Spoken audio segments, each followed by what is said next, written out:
According to legend, the Dylan in New York clock starts on January 24, 1961, a Tuesday afternoon inside a half-filled club called the Café Wa.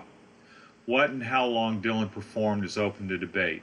The general consensus seems to be Woody Guthrie songs, and certainly no more than 3. But the owner, Manny Roth, did let Dylan on stage that day, though nearly every other time Dylan played the Wa, he was backing up Fred Neil, the writer of Midnight Cowboy's Everybody's Talking.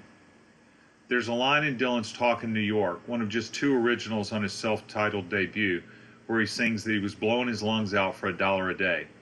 And playing harmonica at the Café Wa is what he was talking about. Well, I got a harmonica job begun to play, blowing my lungs out for $1 a day. I blow it inside out and upside down. The man there said he loved my sound. Not only Bob Dylan, but Jimi Hendrix played the Wa before his career exploded in London, and Bruce Springsteen played here in 1967, albeit an afternoon, teens-only, no-alcohol show as a member of the Castiles. And few things have changed in the past 50 years.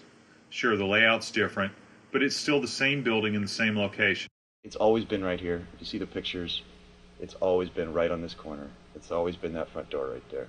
I think the confusion happened because Manny Roth also owned what is now the Comedy Cellar. That's what people say the Wa originally was.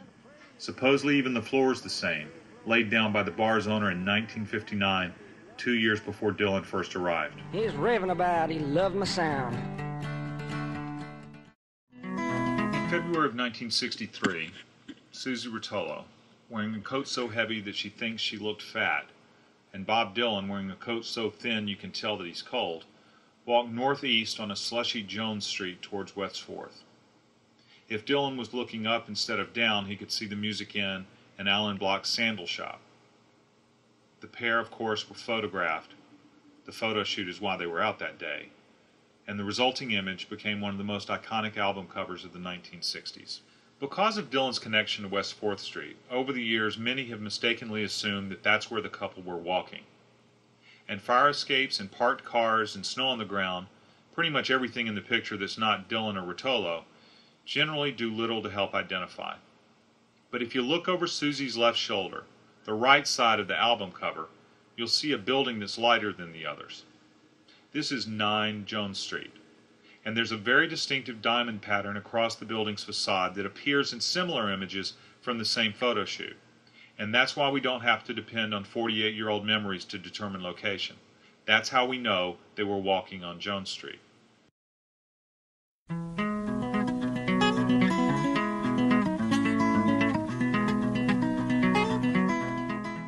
161 West 4th Street is really the centerpiece of the Dylan in New York story. Unlike Izzy's, where he hung out and flipped through folk albums, or the Gaslight Cafe or Gertie's Folk City where he played, or one of the countless downtown couches where he crashed for a night or two, this is where Bob Dylan actually lived, his very first New York apartment. He moved here in the fall of 1961, just a few weeks after he signed his first contract with Columbia, and just a few months after he had met Susie Rotolo at a folk radio benefit up at Riverside Church. And when Susie turned 18 that November, she moved in with him.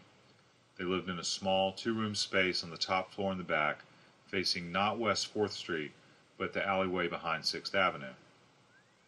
This apartment is also where Susie learned her boyfriend's real last name, which is certainly an important moment in every relationship. After coming home quite late and quite drunk one night, Dylan spilled the contents of his wallet, and a draft card for Robert Allen Zimmerman dropped to the floor, and the conversation between Bob and Susie soon lost a good amount of its previous playfulness. 50 years ago, the bottom floor of 161 West 4th was home to Bruno's Spaghetti Shop. There was also a pizza place around the corner on 6th Avenue. As Rotolo writes in her memoir, they were constantly surrounded by the smell of overcooked tomato sauce. In the interim, the bottom of 161 has been inhabited by a second-hand shop, a couple of sex shops, including for the last 10 years Tic-Tac-Toe, a store featuring exotic novelties. Oh yeah, but it's really people just confirming that he used to live here and how long he lived here. Did we have any contact with him? Does he come back to visit? You know, like, no, he doesn't. This used to be called the Hotel Earl, and if that name sounds familiar, it could be because that's the hotel that provides the setting in the Coen Brothers movie Barton Fink. It's called the Washington Square Hotel now, and it's in much better shape than it was in 1961. When Dylan arrived in New York, one of the first things he did was take a bus over to New Jersey. He wanted to visit Woody Guthrie, who was hospitalized with what we now call Huntington's disease. And it was at the hospital that Dylan met Ramblin' Jack Elliott, and Elliott was staying at the Hotel Earl, so Dylan decided that he would stay there too. Ramblin' Jack was living in room 312, and Peter Lafarge, the son of a Pulitzer Prize-winning novelist and the songwriter behind The Ballad of Ira Hayes, lived in room 306. Dylan's most associated with room 305, and when Dylan and Joan Baez began their relationship, they stayed at the Earl, and her song Diamonds and Rust refers to the place, for better or for worse, as that crummy hotel by Washington Square.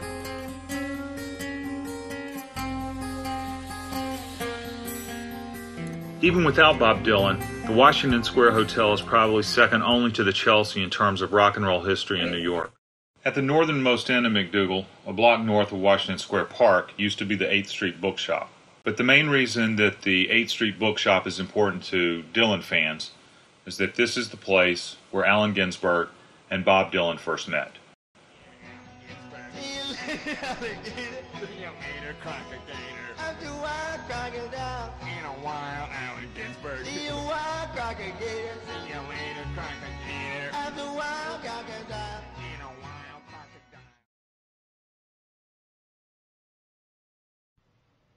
This is the Minetta Lane side of a Mexican restaurant called Panchitos. As it did 50 years ago, the building runs through a whole block, and you can either enter from McDougal or Minetta. Before it was Panchitos, it was a coffee house called the Fat Black Pussycat. And before it was the Fat Black Pussycat, it was a kind of hangout for chess enthusiasts called the Commons. But it was on the Minetta Lane side of this building, late on a Monday afternoon over several cups of coffee, that Bob Dylan wrote Blowin' in the Wind before taking it over to Gertie's for Gil Turner to play that very same night.